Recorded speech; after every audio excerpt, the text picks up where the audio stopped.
What's up, guys and girls, football fans, sports fans, and Steeler Nation more specifically. I meant to make this video a hell of a lot earlier, but, with my podcast going on and with me trying to actually pay attention to the NFL playoffs, I'm making this video right now as the Ravens and Chargers game is going on, but I basically just want to talk to you guys about the Pittsburgh Steelers season.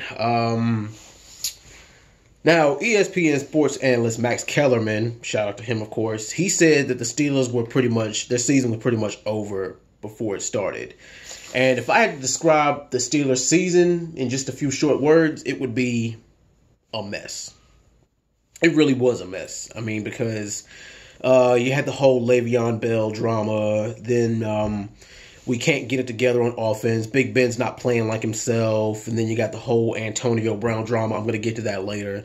And you got James Conner, who was amazing. But then he got bit by the injury bug like he always does. Jalen Samuels, he stepped up for us. I mean, thankfully he did that. And then you had, that whole situation with the referees and everything, with was getting blown calls and everything. It seems like we always get the shit in whenever a call, whenever the game's on the line, and the referees have a say in it. We always get the shit into the call, but I mean that's neither here nor there. I mean, but if you want to blame somebody, for the Steelers season, I predicted them to be 12-4, but we ended up being 9-6-1, which is ridiculous. Equal blame goes around. Everybody has some kind of part to blame in it. I mean, it's 25% on the players, 25% on the coaching, 25% on the officiating, and 25% outside distractions and outside drama. But it's just a shame. I mean, I'm going to say what everybody else is saying. I mean, regardless. The Steelers, as much talent as they have on both sides of the ball, there's no reason why they should have missed the playoffs this year. And there's also no reason, especially why they should have had to rely on the Cleveland Browns to get them in the playoffs to begin with. That's just a damn shame. And I believe that whole tie with Cleveland in the season opener, hell, if you want to be honest, you could really just count that as a loss. I count it as a loss. We really should be 9-7. And 9-7 nowadays, I mean, with the way that the rest of the AFC conference is playing, 9-7 is a record that's not going to cut it. And you also shouldn't have to rely on the Colts and the Titans to tie a game to get you into the playoffs, because that would have got the Steelers a 6th seed. And really, that's pretty much the most horrible way that you want to get in, is that another team sucks so bad that you just happen to get bumped up. But I mean, whatever. Hindsight, as always, hindsight is 20/20. Now, as far as coaching, a lot of people would say, Mike Tomlin's got to go. Mike Tomlin's got to be replaced. But, I mean, who do you replace him with? Everybody who's on the fire Mike Tomlin bandwagon, who the hell do you replace him with?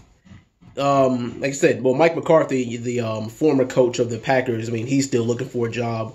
I don't think that his style of play would fit the Steelers scheme that well. Then you got one of the Gruden. I believe it's Jay Gruden is still looking for a job. Whatever. I mean, he's a West Coast offensive kind of coach, so he wouldn't fit the scheme either. Let's see, who else? There's a few coaches this offseason who got fired. But regardless, I mean, when you have an over 500 record for the past decade, you don't fire somebody. And the thing is, everybody knows that the Pittsburgh Steelers, if it's one thing they value, is job security. The Pittsburgh Steelers don't do they keep coaches for years and years on end. But the thing is, we're going to see how long it lasts when Big Ben is gone. Because Big Ben, I mean, he, among like coaches like from the quarterbacks from the early 2000s class, like the Phillip Rivers and the Eli Mannings and the Tom Brady's, I don't see them being in the league past 2021. If they are, it's a miracle, because I got a lot of these new guys like Patrick Mahomes and Baker Mayfield and Sam Darnold and Lamar Jackson. They're those are the guys who are in the new class. They're coming up now. And another thing, as far as the players, the thing is, the killer bees, as we knew them, are officially dead now.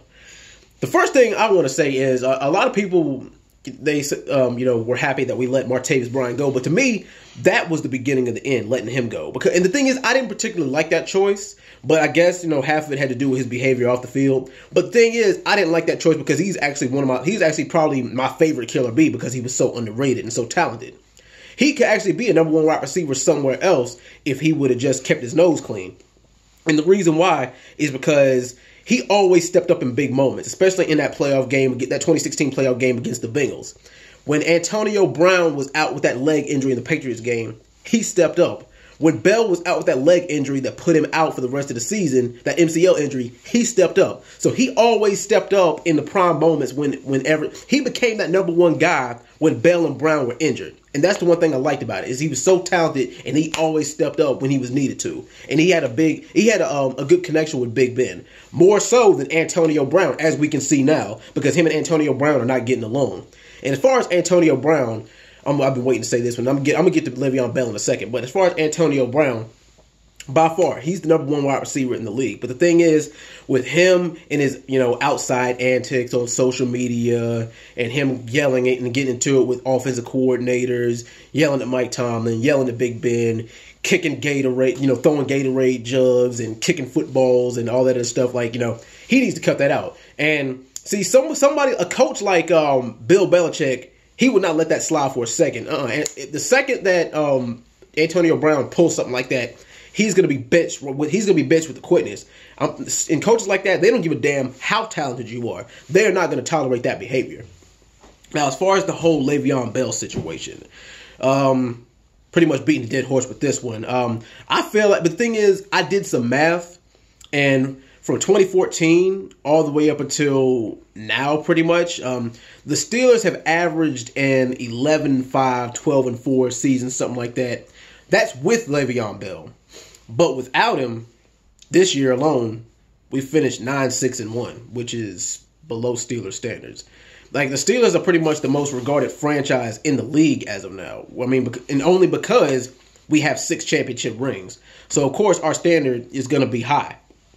And a lot of people would say, well, the Rooneys in the front office, they really do need to do something about this. Otherwise, it's only going to get worse.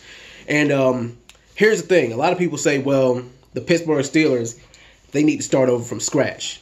But here's the thing about that is starting over from scratch, it takes time. It is, it's a building thing. It is a process thing.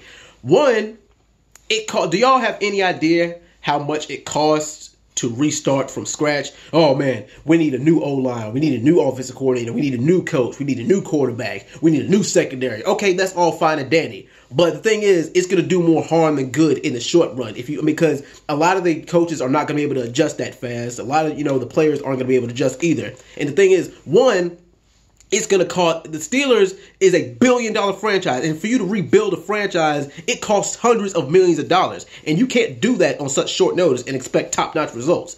And also, if you want to rebuild a franchise, be prepared for the dark ages.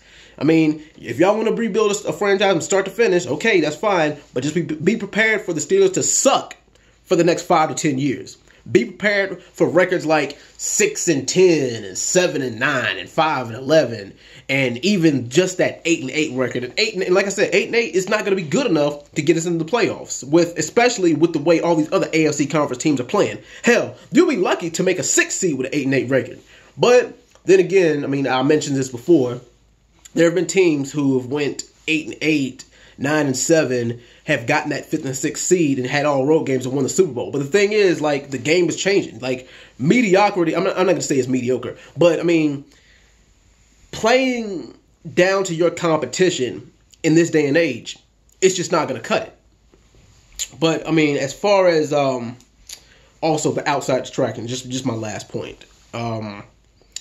Like I said, a lot of that stuff, it's not going to be tolerated. I mean, I know because we live in a different era. Now we live in a social media era where a lot of celebrities and a lot of professional athletes, they're more active and they're a lot more, they're more active publicly and more active on social media to where they respond to people's comments and their people, feedback like mine. They respond on, Facebook and Twitter and YouTube and Instagram. They actually watch and they pay attention to all this stuff. So the fans, we have somewhat of an influence on them too. And the thing is, but it's a two-way street. Without the fans, there is no them. Without them, there is no us. So the thing is, they give us a reason why we want to watch every single week. But in this offseason, there are some changes that do need to be made. Because Big Ben, like I said, he's not going to be there forever. He's probably only got like 2 years at best, maybe 3. And the thing is, if he gets one more serious injury, you might as well just go ahead and say he's done. And as far as Josh Dobbs and Mason Rudolph, I like Josh Dobbs, but the thing is, I just don't. I mean, he's talented. I just don't think that he's going to have what it takes to be that focal leader. I don't think he's going to have that Big Ben caliber type of run. I believe that he'll be able to get us into the playoffs, especially with the weapons that the Steelers have got. But I just don't think that he's going to be able to get us to the big one. And like I said, the Steelers, they draft very, very well at the wide receiver and at the running back position. But thing is, like I said, we run through running backs and we run through wide receivers like toilet paper. Just in the past, from 2000 to now, look at all the top flight wide receivers who we've gotten rid of. We've gotten rid of Plaxico Burress. We've gotten rid of Antoine Randall. We've gotten rid of Emmanuel Sanders. We've gotten rid of Santonio Holmes. We've gotten rid of Mike Wallace. We've gotten rid of Martavis Bryant. And the list goes on. I mean, the thing is, this is just the past 20 years, but the list goes on and on for all the top flight wide receivers that we've gotten rid of. And those, like I said, those guys could easily be number one wide receivers somewhere else. But thing is, when the Steelers have such a dangerous receiving core that to the point where they have to double team Antonio Brown, there's no excuse where we shouldn't be putting up at least 28 to 30 points a game. That's just pretty much, that's all I'm saying about that. And I don't know if it's got to do with ego. Oh yeah, and also Juju Smith-Schuster, he earned he earned the team MVP for the year. To me, he earned that. And a lot of people are saying, well, one reason why Antonio Brown's pissed off is because he didn't earn that. But the thing is, Antonio Brown, I don't know what the hell if this is true, which I don't want to believe it is or not, but if it is true, I don't understand why Antonio Brown would have a gripe with that anyway, because Antonio Brown has been the number one wide receiver for the past 3 years, from 2015 to now. So I don't understand what the hell the gripe and complaining is about. And Juju really did step up for us this year, so kudos to him. But another thing that I have to say about that is hopefully, Juju doesn't let the limelight get to him, and hopefully he keeps his head on a swivel too, stays out of trouble, doesn't let, all the praise and accolades go to his head. We need humble wide receivers like him. But like I said, I mean, that's pretty much just all I have to say about the Steelers this year. Our season this year was a mess, and hopefully we can get all that stuff cleaned up, because if not, we're going to be entering the dark ages where we don't see another championship for 10, 15, 20 years. But anyway, that's all I got to say, guys. I'm out. I'll see you guys next time. Peace.